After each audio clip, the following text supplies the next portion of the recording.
Olá, seja bem-vinda, seja bem-vindo. Eu sou o Fernando Rocha e esse é o nosso Diálogos de Saúde da Marjan Pharma. Nesse episódio, como sempre, um assunto muito importante. O episódio de hoje, aliás, ele é dedicado a todo mundo que gosta de se movimentar nas academias, nas corridas, nas caminhadas. Gente que gosta também de se preocupar com as articulações. Vamos descobrir aqui qual é o impacto nas articulações do nosso movimento de todo dia. Quem participa do episódio conosco é a doutora Ana Paula Simões, médica ortopedista, sabe tudo sobre movimento, porque ela também é maratonista. Então, quando ela recomenda, ela diz, pode fazer porque eu faço também. Seja bem-vinda, doutora. Muito obrigada. Eu gosto de falar que eu faço o que eu falo, né? Não é Isso. só, recomendo que você faça uma atividade física. Não, eu também sei o que é fazer atividade física, eu sofro junto. Isso. Então, isso ajuda muito no engajamento dos pacientes, né? Exato. Uma vez um paciente chorou quando eu falei, ó, você não pode correr porque você está lesionado. E ele começou a chorar. Aí antes eu falava assim, aguenta um pouquinho, vai dar tudo certo. Eu era firme para dar uma motivação. Hoje eu falo assim, eu choro com você, eu entendo, eu sei como que é. Porque a gente agora se conecta de uma forma mais forte, porque eu sei o que eles estão sentindo, né? Eu também sofro junto quando eles estão lesionados. E lesionar. É muito importante o que a gente vai falar nesse episódio, porque existe um ar de muita liberalidade. Quando a gente fala na caminhada, na corrida, liberalidade, eu digo assim, no acesso a esse esporte. É possível fazer, é recomendado fazer, mas para a gente começar a caminhar e depois correr, a gente precisa de alguns cuidados muito importantes, né? Com nossas Fundamentais. articulações, com nossas cartilagens, músculos, ossos. Fundamentais, porque senão acaba indo parar no ortopedista com lesão. Então, tem que começar inicialmente progredindo lentamente. Não adianta você ter grandes metas logo no começo. O ideal é que você faça uma caminhada intercalada com trote e depois você vai evoluindo, pequenas distâncias. Então, a gente não pode já sair com grandes metas, senão acaba lesionando. Uma coisa importantíssima que você mesmo disse, é o fortalecimento. A gente precisa dar essa base para o corpo aguentar o que vai fazer. A nutrição, comer bem, e a suplementação, que é para ajudar o nosso corpo também a responder a esses estímulos. E outra questão importante, a doutora estava comentando, as pessoas vão para o ortopedista, ou pelo menos lembram da ortopedista, quando está doendo.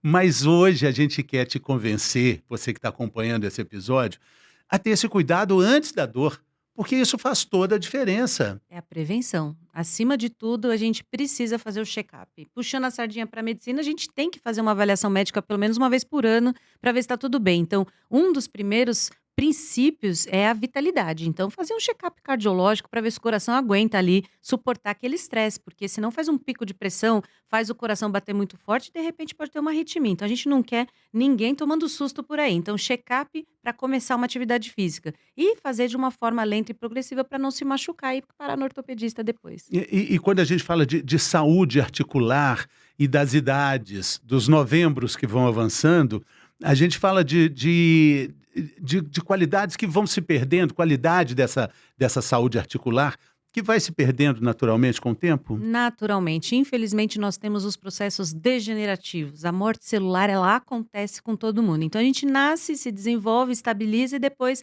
as nossas células vão morrendo. Então, na cartilagem não é diferente. A gente vai perdendo cartilagem ao longo da vida. A gente tem uma altura dessa cartilagem que vai diminuindo. Inclusive, tem uma classificação que vai dividindo em 4 partes a cartilagem. Então, quando perde 1/4, grau 1. Quando perde 2/4, 50%, grau 2, 3 e 4, e aí é osso com osso. A gente chama isso de artrose. Quando a pessoa não tem mais cartilagem, contato osso com osso, é a famosa artrose. Então, antes disso, vai perdendo as camadas dessa cartilagem, e aí é o processo degenerativo de envelhecer a nossa própria articulação. Artrose, osso com osso. As pessoas acabam confundindo muito, diferente de artrite, ite, inflamação, né? Exato. O processo Conjuntivite, faringite, tendinite, tendinite. bursite, tudo que termina com it é um processo inflamatório. E na cartilagem também existe, né? Quando a cartilagem está inflamada, ali é a artrite, a articulação inflamada. Ela não necessariamente está gasta. Então, uma pessoa jovem, ela pode inflamar uma articulação fazendo muita atividade física ou tendo aquelas doenças autoimunes, as artrites. Já ouviu falar artrite reumatoide, artrite psoriática? Existem umas doenças autoimunes que comem as nossas cartilagens ou inflamam. Então, a inflamação da cartilagem não necessariamente está associada ao desgaste da cartilagem, que é a artrose. E como é que a gente pode entender quais são os sinais que o nosso treino de todo dia, que a nossa caminhada, corrida ou o treino da musculação está prejudicando as articulações? Quando a gente percebe uma dor, né? Tem uma articulação ali dolorida no fim do treino ou com uma dor persistente, porque dorzinha a gente sempre tem depois de um treino ou até mesmo para começar um treino.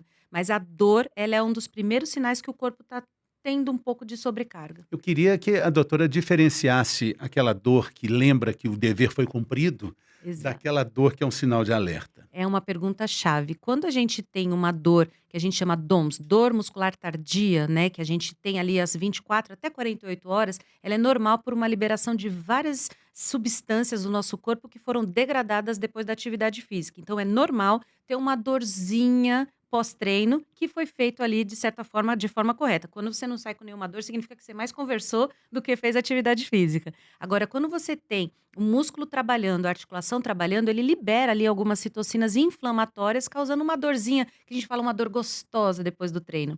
Agora, quando você manca, muda a sua mecânica e sai com uma dor que persiste depois dessas 48 horas e fica incomodando, ali já tem um processo inflamatório instalado. Então pode ser a tal da bursite, a tendinite, a artrite, alguma coisa que você fez errado durante sua atividade física. E aí a dor é um limite ali de se você fez o suficiente ou não quando ela dura mais de 48 horas. E quando essa dor vai também indicar a necessidade de uma suplementação dessas vitaminas e sais minerais que vão faltando a partir da idade? Quando você percebe que essas dores elas ficam persistentes. Então, quando você faz um treino e termina ali doloridinho, aquela dor que sabe que fez um treino bem feito, é normal. Então, a gente costuma indicar uma mobilização da articulação, um alongamento, uma massagem, alguma coisa mais simples. Mas se você consiste com essa dor depois no próximo treino e aí começa a alterar a sua mecânica, aí é a hora de fazer a suplementação. E agora é hora também da gente chamar a participação da nossa jornalista Júlia Bandeira com informações importantes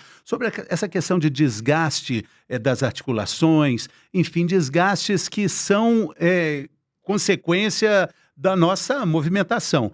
E aí a gente volta para comentar aqui. Vamos chamar, Júlia. As lesões articulares não acontecem apenas em atletas. Estudos mostram que atividades recreativas de alto impacto, sem preparo muscular adequado, aumentam muito o risco de inflamações articulares e pequenas lesões na cartilagem do joelho, conhecidas como desgaste articular precoce. Durante uma corrida, o joelho pode receber até 5 vezes o peso corporal e esse impacto repetido, sem períodos de descanso, causa microlesões na cartilagem, um processo que muitas vezes é silencioso. Os principais vilões são conhecidos: sobrecarga de treino, desequilíbrio muscular, falta de alongamento, histórico de lesão e ausência de recuperação. Programas de prevenção com fortalecimento, controle neuromuscular e pausas adequadas podem reduzir bastante o número de lesões esportivas. Equilíbrio é o que transforma o exercício em saúde e não em sobrecarga. Muito bem, equilíbrio.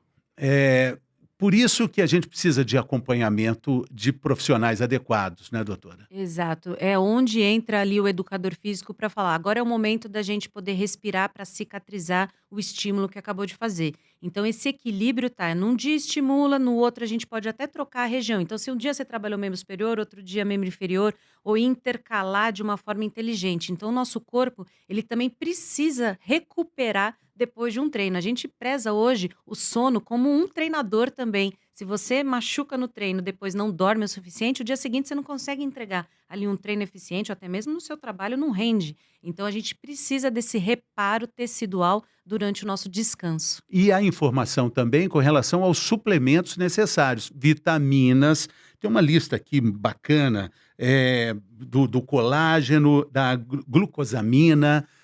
Condroitina, as vitaminas associadas para ajudar nesse transporte, isso é fundamental.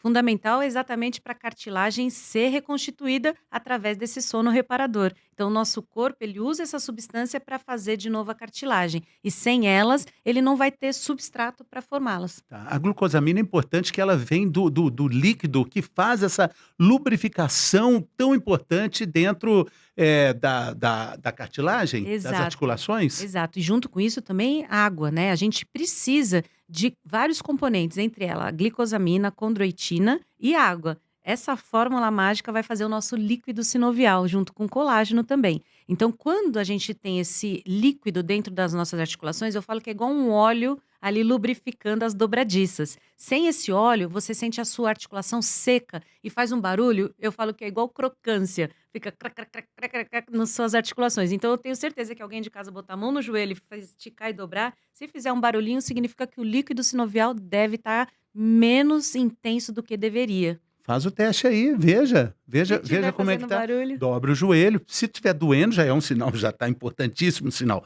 Mas o barulho pode ser também um indicativo, porque a cartilagem, ela não tem vasos sanguíneos, né? O sangue faz também um pouco esse papel de hidratar, né? Ajuda a movimentar porque tem algo deslizando ali dentro. Mas a cartilagem não tem Não vasos sanguíneos. Ela recebe através da cápsula que fica em volta dela. Então, em volta da cápsula existem os vasos que levam ali a estimulação da formação do líquido sinovial. Tanto é que a gente usa no suplemento esse substrato para formar esse líquido novamente. Só que se a pessoa não dá tempo suficiente de reformar esse ácido que está prejudicado ali pelo excesso de treino, uma pessoa muito pesada, as pessoas que sobrecarregam as articulações, ele vai secar, a cartilagem vai diminuir e aí vai fazer o barulho, a crepitação, a dor e ela vai começar a ter rigidez, movimentar com rigidez nas suas articulações. E aí isso vai comendo ali progressivamente até virar artrose. E a glucosamina está nos alimentos também? Tem alguns alimentos, mas é muito difícil você conseguir selecionar alimentos que tenham a glicosamina. Por isso que a gente prefere suplementar. A glicosamina, a condroitina, eles costumam pegar de cartilagem de alguns animais, fazer a trituração até ficar o pó e poder fazer suplementos com isso. A gente precisa comer muita cartilagem para poder ter essa suplementação necessária. E a gente tem a principal fonte animal. Então precisa. É como se tivesse banquetes e banquetes de cartilagem para a gente poder suplementar. Tem ostra também, algumas ostras, alguns alimentos que tem, mas é muito difícil você conseguir ter essa ingesta suficiente para poder formar a sua cartilagem. E o que a gente está dizendo aqui, na verdade, o que a doutora está dizendo é que, poxa, já é uma luta tão grande a gente colocar uma rotina de exercícios, de corrida, de movimento na vida de todo dia. Se a gente deixa ali entrar um problema, uma artrose, uma dor que seja incapacitante, a gente está jogando todo esse esforço por água abaixo, né? Quando a gente tem dor, eu falo que não dá vontade nem de bom dia, porque a gente não consegue sair da cama.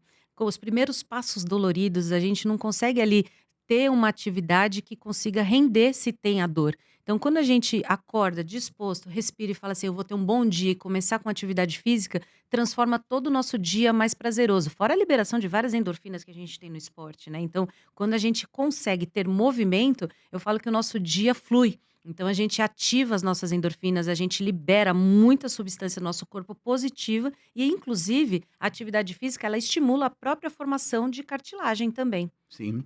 A gente está falando desse composto aí de auxiliares na nossa saúde dos ossos, das articulações, das cartilagens. E aí tem uma série de coisas que ficam naquela área que a gente fica sem saber se é mito ou se é verdade. Por isso eu queria te convidar para participar do nosso quadro, Mito ou Verdade, com relação a tudo isso que a gente está falando aqui. Vamos lá? Vamos lá.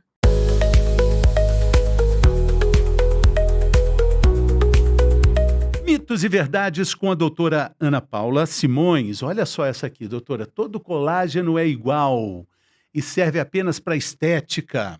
Não. Mexi com uma ortopedista. Isso é mito ou é verdade? É um mito, porque a gente sabe que os colágenos são divididos em 2 tipos, né? A gente tem o tipo 1, que o pessoal da dermato e da estética gosta muito, que é para pele, cabelo, unha. A gente chama de fâneros, né? A parte de fora.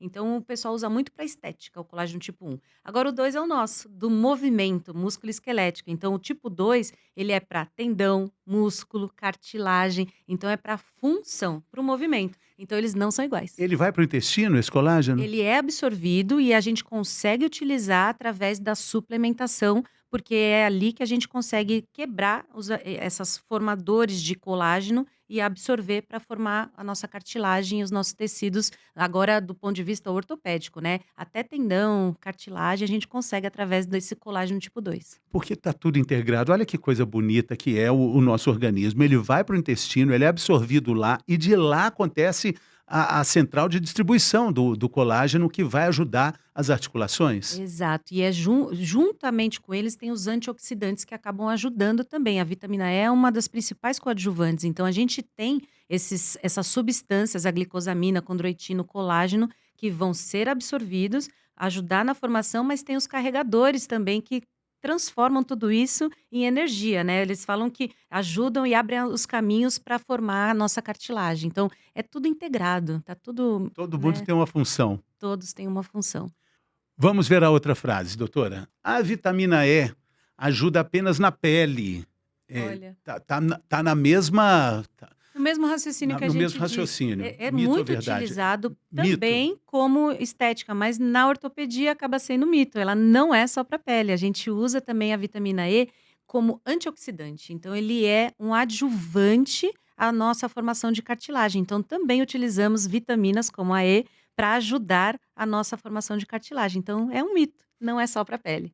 É porque quando a gente fala de equilíbrio, é importante também a gente perceber o que é essa questão do antioxidante. O corpo vai oxidando, o movimento faz o corpo oxidar. A corrida vai provocar essa oxidação. Mas a gente precisa encontrar esse equilíbrio, porque também não é, e não dá, e não é possível ficar parado. Exato. É por isso que eu falo que é mito também falar que a corrida envelhece, que o esporte envelhece, que o esporte degrada o nosso corpo. A gente precisa desse equilíbrio. Então, se você deixar de fazer atividade física, você também degrada. Só que se você fizer excessivamente, você também acelera um pouco essa degradação articular. Então, o equilíbrio está onde? Fazer atividade física com moderação e respeitar o descanso também e a suplementação para ajudar a formar tudo novamente. Então, com estímulo, seu corpo responde. Responde formando cartilagem, músculo e osso, inclusive. Então, se você faz esporte, você consegue retroceder até mesmo quando a gente está envelhecendo. A gente estabiliza. Não consegue voltar atrás, regenerar. Mas a gente consegue estabilizar o nosso corpo para evitar essa degradação excessiva quando está parado ou também quando está fazendo demais. Então, a gente precisa desse equilíbrio. E a gente está vendo, né, que o movimento, essa é uma questão que ela não é opcional, ela é obrigatória. E essa questão da obrigatoriedade do movimento requer também muita informação específica sobre como se movimentar, né? O que suplementar, o que mais fazer além do movimento. A gente foi para as ruas com a nossa reportagem para perguntar para as pessoas sobre essa questão também, sobre movimento, sobre dores, sobre cuidados essenciais com o movimento de todo dia. Vamos ver?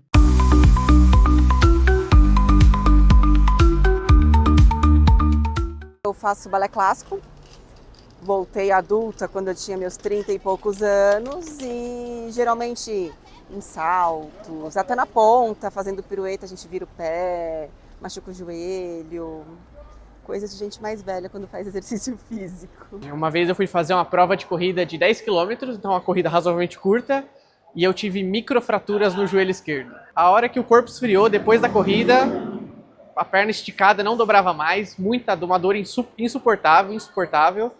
E assim, fiquei desesperado, fui direto pro hospital, falei, parecia que eu ia morrer, assim, eu não conseguia andar, não conseguia fazer nada. Há uns 12 anos, quando eu costumava dar uns trotinhos, umas corridinhas, eu notei o meu joelho, tipo dizendo assim, ei, eu tenho um joelho.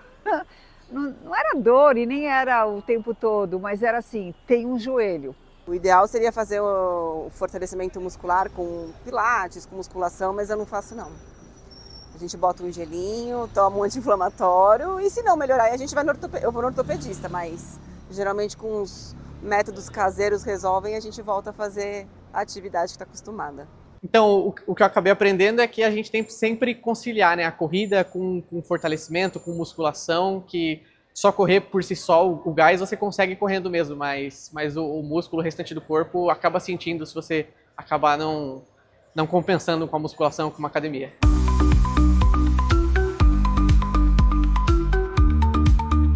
Muito bem, olha quanto aprendizado aí, né?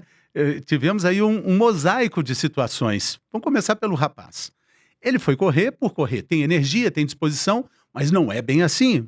Não, a gente não pode sair indiscriminadamente sem uma orientação ou pelo menos uma progressão. Eu acho que uma das chaves ali é não correr além da capacidade que ela tem, Correu né? 10 quilômetros. Precisa fazer um treinamento mais progressivo. É aquilo que a gente conversou. Não adianta você colocar uma meta muito ousada se seu corpo não tiver uma construção. Ele vai tomar um susto e fragilizar. Ele teve uma fratura por estresse. Eu costumo falar que a fratura por estresse é você dar tanto soco na mão, na parede, até ela quebrar.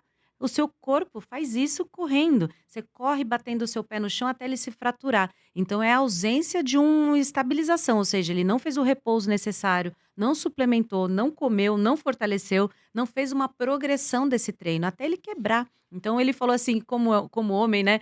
A pior dor da minha vida, né? Ele disse. Então, ele teve uma dor lancinante por conta de uma falha no osso dele. Então, a estrutura dele quebrou de tanto que ele exagerou ali no treino. E depois a gente viu também uma outra senhora falando, eu descobri que eu tenho um joelho. Na verdade, ela descobriu uma inflamação no joelho? Seria Provavelmente isso? foi o primeiro sinal, né, que ela teve a inflamação, mas pode já ter um processo degenerativo que a gente acontece naturalmente e silencioso ao longo da vida, mas aí quando ela forçou ali na atividade física dela, acabou dando um alerta. Olha, você exagerou. A dor sempre é um sinal de alerta de algo que você fez demasiadamente. Você quebrou o equilíbrio que o corpo tem. Então ele sinaliza, manda um monte de célula ali e falar para você, ó, você fez algo a mais. Vamos segurar um pouquinho? Então eu costumo falar para meus pacientes, toda vez que doer, você não precisa parar de fazer atividade física. Você diminui. A gente chama isso de gerenciamento da carga. Só diminui um pouquinho, nem que seja parar, trocar de atividade. Então, se está caminhando ou correndo e está doendo, bicicleta, transporte, natação, uma atividade que não gere dor. Mas a dor é o primeiro sinal que ela está fazendo uma sobrecarga. E a boa notícia é que tem sempre um esporte, sempre uma atividade física que vai caber direitinho nesse alívio da dor, né? Exato. A maioria dos ortopedistas antigamente mandava parar, né? A gente engessava todo mundo. Ninguém vai mandar parar, né? Não Hoje vamos. não manda Não, o mais, movimento né? é vida e a gente sabe que o movimento ele ajuda também do ponto de vista mental. A pessoa sair daquele vamos ficar parado para cicatrizar. Não, hoje a gente consegue cicatrizar com o movimento, estímulo, suplementação, ativação e as nossas células respondem também. Com relação à suplementação, a possibilidade da cúrcuma, esse é um Um anti-inflamatório natural. abençoada cúrcuma, né? Exato, ele age ali nas nossas células, tirando esse alarme quando ele está excessivo. Porque a gente tem duas questões. Quando a gente está inflamado, a cúrcuma ou qualquer outra É a substância. A curcumina. curcumina ela é mais potente que a cúrcuma. A curcumina é uma degradação da cúrcuma. Quando ela está já numa forma melhor para a nossa absorção. Então, ela consegue ser ali um agente anti-inflamatório. Quando a gente tem essa sinalização excessiva de célula, a gente pode tirar a inflamação através da curcumina, que é um agente para sinalizar ali, ó, vocês não precisam estar em excesso, não tem uma lesão. Agora, numa lesão, a gente não precisa do anti-inflamatório, a gente precisa do reparo celular. Então, no caso de dor inflamatória, a curcumina ela vai ajudar a reparar essas células e tirar o excesso de células. Preventivamente também funciona? Quando a pessoa tem dor crônica, sim. Quando a pessoa tem aquela dorzinha que já sabe que vai ter no treino, ou está em um processo ali de ciclo de uma prova, ou de uma fase da vida que ela sabe que tem dores crônicas e articulares, a curcumina e ela ajuda bastante. A gente não precisa, num jovem ativo, tomar um anti-inflamatório diariamente, mas na pessoa sabidamente que já está com processo degenerativo, sim. Essa é a grande. Essa é a grande questão que a gente está discutindo aqui nesse episódio. O conhecimento, o autoconhecimento, né? Entendendo que a partir de uma certa idade, essas questões vão aparecer, né? Sim, é iminente do corpo humano a degradação. Eu falo que é igual olhar no espelho e ver as ruguinhas aqui do ladinho. É normal, a gente está acostumado. Então, como a gente vê por fora, lá por dentro também está acontecendo o enrugamento, a degeneração, a perda de cartilagem. A gente fica menos elástico também, a gente perde mobilidade ao longo da vida. Então, precisa do movimento. E a Jade falou uma coisa importante, ela já sabe onde ela errou. A bailarina. Ela não fortalece. Então, você viu que ela falou assim, mas eu também vou lá e tomo anti-inflamatório. Não adianta só tomar anti-inflamatório quando tem dor. Vamos na base, fazer um fortalecimento, alongar, colocar o corpo ali preventivamente para não ter a dor. E sobre isso, a gente tem mais uma participação da jornalista Júlia Bandeira falando sobre outras questões relacionadas à idade e também à prevenção. Vamos acompanhar. Quando se fala em proteger as articulações, muita gente pensa apenas em alongamento ou em reduzir impacto.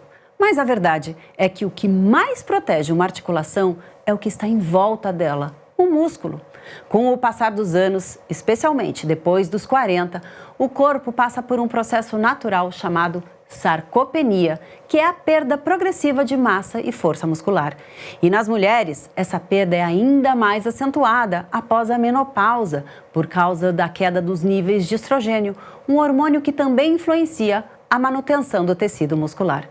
Pessoas que praticam treinos de resistência conseguem reduzir em até 50% o risco de quedas e lesões articulares. Um músculo forte estabiliza o movimento, absorve parte do impacto e protege os ossos, tendões e ligamentos. O fortalecimento é uma forma de longevidade funcional e é ele que garante que a gente continue subindo escadas, correndo e vivendo com independência e liberdade.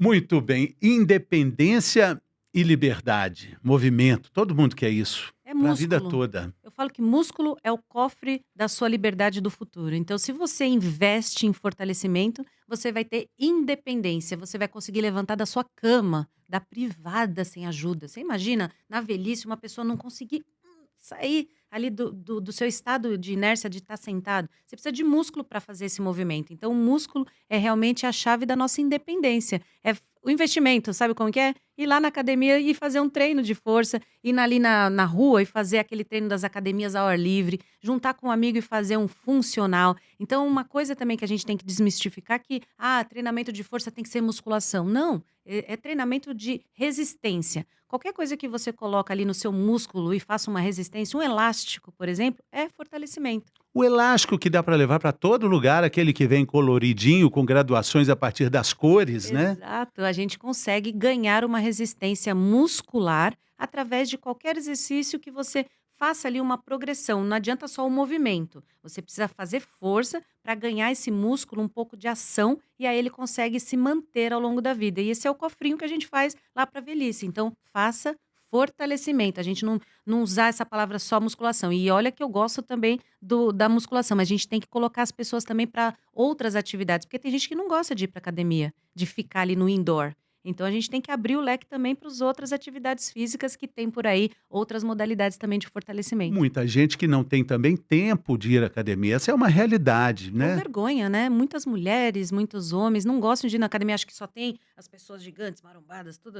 Não, a gente tem outras atividades para estimular o corpo também de forma funcional. A gente tem muitos esportes hoje em dia que ajudam a fortalecer e esse é o cofre para a gente ter longevidade. A gente falou também aí, a Júlia, aliás, falou sobre sarcopenia, que é exatamente o oposto de tudo que a gente está dizendo aí de saudabilidade, né? Exato. E isso, junto com a degradação que a gente estava falando da cartilagem, a gente tem também a degradação muscular. Chama lipossubstituição, vai virando meio corpo mais gorduroso e menos massa muscular, que aí é a sarcopenia. Então, isso é dependente também dos nossos hormônios, mas fundamentalmente da nossa alimentação.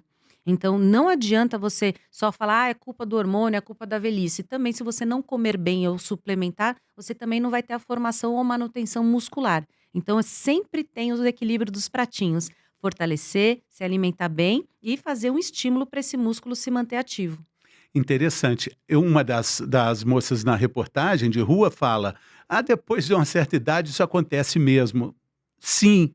Sim, mas a gente tem como combater. Então, é importante esse podcast para alertar e desmistificar também esse tipo de fala. Que não é só encostar e falar, eu tô velha. Não, a gente está aqui para lutar exatamente contra isso. Ensinar vocês que se você fizer atividade física, suplementar e conseguir ativar o seu corpo, você consegue fazer uma manutenção desses músculos e ter longevidade. E a gente tem aqui um dado muito preocupante no Brasil, indicando que cerca de 47% dos adultos brasileiros são considerados sedentários, de acordo com o IBGE. 47, quase Muita metade gente. da população. Muita gente. E os números que indicam o que é uma pessoa sedentária ou não são números tão difíceis de serem alcançados. 150 minutos por semana de atividade moderada, 150 minutos de atividade moderada ou 75 minutos por semana de atividade intensa. Exato. A OMS colocou esses números pós-pandemia